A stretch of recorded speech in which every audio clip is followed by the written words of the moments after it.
Standards of education in London are seriously threatened by government cuts. That's the message from teachers, students and parents associations.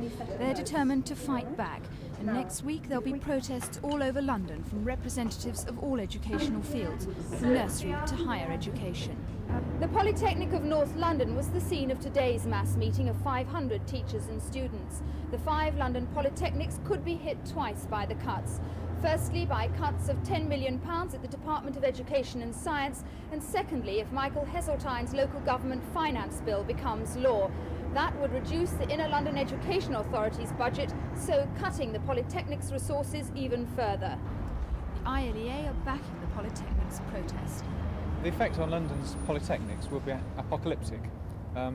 There'll be a cut in the money that the government gives them and also in the money that we provide for them. This is going to mean a number of things. The equivalent of one of the 5 polytechnics will need to close down. The number of courses and number of places available for school leavers, leaving at 18 with 2 or 3 good A-levels, is going to be minimised, and I think that's very serious for both parents and for teachers that will be seeing their school kids of 18 going out into unemployment with what is good qualifications behind them.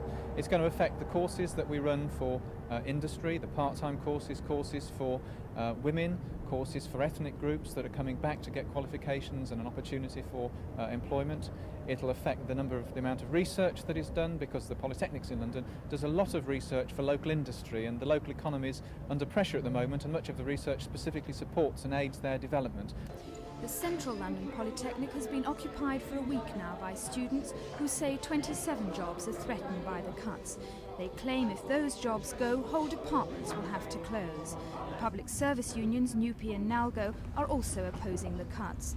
The ILEA is already running a campaign, and next week all interested parties plan to stage a march through London, culminating in a mass lobby of Parliament. Jane Corbin for Thames News.